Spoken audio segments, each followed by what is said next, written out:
Press the bell icon on the YouTube app and never miss another update. His Excellency President Emmanuel Macron, distinguished delegates, friends of the media, bonjour France, bonjour Paris. President macro के साथ पहले एक बार मेरी telephone पर बात हुई थी उनके भव्य विजय के बाद, और उसके बाद इतने कम समय में और बहुत ही शॉर्ट नोटिस में मेरा यहाँ आना हुआ और जिस गर्मजोशी से स्वागत किया, मैं इसके लिए राष्ट्रपति जी का हृदय से बहुत आभारी हूँ, क्योंकि मैं समझ सकता हूँ कि नई सरकार को कि प्रारंभिक दिनों में कितने प्रकार की व्यस्तता रहती है, उसके बावजूद भी भारत को उन्होंने प्राथमिकता दी और इसके लिए मैं उनका बहुत आभारी हूँ। जर्मनी का शायद ये चुनाव था और फ्रांस का शायद ये चुनाव था कि जिसके ऊपर पूरे विश्व की नजर थी, और ये सिर्फ चुनाव हार जीत का नहीं, एक नई परंपरा, नया नेतृत्व, नई ऊर्जा, नया व्यक्तित्व, हर प्रकार से सबका ध्यान था। और ऐसे समय आपका विजय हृदय से बहुत बहुत अभिनंदन के पात्र हैं। फ्रांस और भारत के द्विपक्षीय संबंध बहुत ही गहरे हैं, हर क्षेत्र में हैं। हम मिलजुल करके काम करते हैं। वैश्विक संदर्भ में भी हमारे संबंध सिर्फ हमारे दो देशों के हितों के लिए तक सीमित नहीं है। वैश्विक संदर्भ में हम दो देशों के संबंध किस प्रकार से मानवजात को उपकारक हो, मानवीय मूल्यों को उपकारक हो, इसकी हमारी एक सफल यात्रा रही है।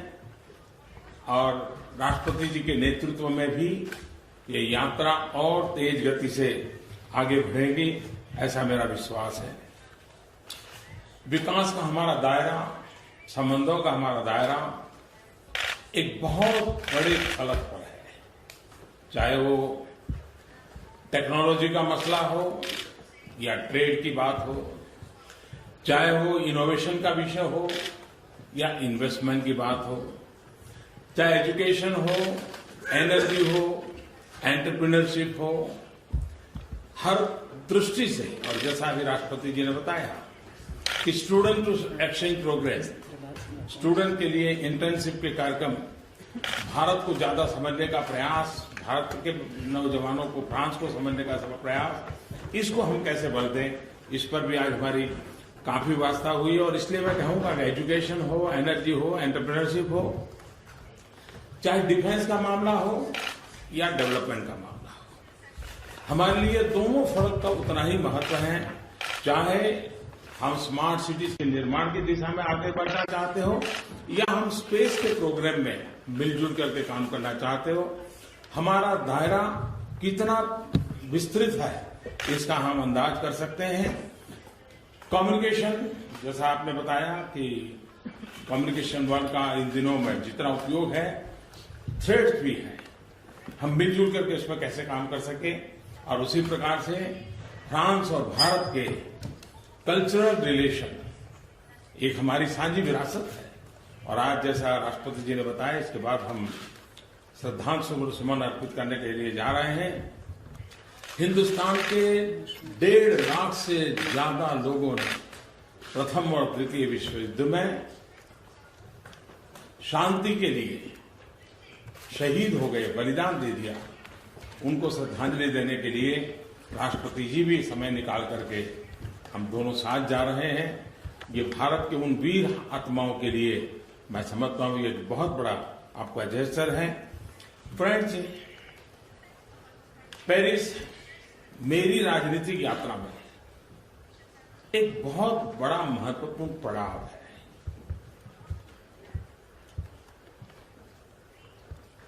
फ्रांस के साथ भारत ने और व्यक्तिगत रूप से मैंने खास करके क्लाइमेट चेंज के संदर्भ में, पेरिस एग्रीमेंट के संदर्भ में जिस तरह कंधे से कंधा मिलाकर के काम किया,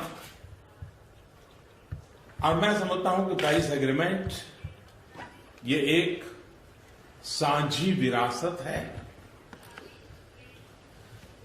ये और विश्व की साझी विरासत है। इस पीढ़ी की ये ऐसी देन है जो भावी पीढ़ी की भी विरासत बनने के लिए एक नई आशा को जन्म देती है। यह केवल पर्यावरण सुरक्षा का मामला नहीं है, लेकिन हम सबकी मदर अर्थ को बचाने की एक साझी जिम्मेवारी है, हमारा कर्तव्य है। मेरे लिए, हम भारतवासियों के लिए प्रकृति का संरक्षण, संवर्धन, पर्यावरण की रक्षा ये आर्टिकल ऑफ फेथ है, और इसका मूलभूत कारण है कि जो हमें सदियों से शिक्षा मिली है, और वो हमारी वेद काल से शिक्षा है कि प्रकृति के साथ सहजीवन हमें सीखना होगा, प्रकृति के साथ संवाद, सहमति, यही अल्टीमेटली हर किसी का कल्याण करेगी। और इसलिए हम प्रकृति के संरक्षण और संवर्धन के प्रति संस्कारों से, संस्कृति से, स्वभाव से पूरी तरह कमिटेड देशवासी रहे हैं। और भावी पीढ़ी को आज हमें जो कुछ भी प्राप्त हुआ है वो हमारे पूर्वजों ने हमारे लिए बचा के रखा, इसके कारण मिला है। हमारा भी दायित्व बनता है कि हमारी भावी पीढ़ी के लिए शुद्ध हवा, शुद्ध पानी, प्राकृतिक संसाधन पर्याप्त मात्रा में हमारी आने वाली पीढ़ियों के लिए देना, ये हम लोगों की दायित्व है। और इसलिए हमारा ये प्रण है, हम समझौते के साथ भी हैं और समझौते के बाद भी हम मिलकर के चलेंगे, मिलकर के करेंगे, और भावी पीढ़ी को मिलकर के कुछ न कुछ तोहफा देकर के जाएंगे, इस कमिटमेंट के साथ। और इस दिशा में हमने कई महत्वपूर्ण कदम उठाए हैं। Indo French partnership for sustainable technology पर विचार हुआ है। सीईओ फोरम को सस्टेनेबल इकोनॉमी के विषय पर विचार करने का निर्देश दिया है। और पेरिस की धरती पर एक महत्वपूर्ण फैसला हुआ इंटरनेशनल सोलर अलायंस का, और मुझे खुशी हुई कि राष्ट्रपति जी की इंटरनेशनल सोलर अलायंस के इस उपक्रम को आगे बढ़ाने के पीछे उनका एक कमिटमेंट है। और वो स्वयं मुझे पूछ रहे थे कि बताइए हम कैसे आगे बढ़ेंगे। मैं समझता हूं कि अपने आप में इंटरनेशनल सोलर अलायंस का उज्जवल भविष्य मैं देख रहा हूं, क्योंकि फ्रांस और भारत ने मिलकर के ही इस कल्पना को जन्म दिया, और आदरणीय राष्ट्रपति जी इसको आगे बढ़ाने के लिए कृतनिश्चयी हैं, और उनके नेतृत्व में इस बात को हम सफलता को प्राप्त करेंगे। मानवता के सामने दो बड़े खतरे हैं। एक की जैसे मैंने चर्चा की, क्लाइमेट, बहुत लोग उसको देख नहीं पाते हैं, इनविजिबल है कुछ लोगों के लिए। दूसरा है आतंकवाद।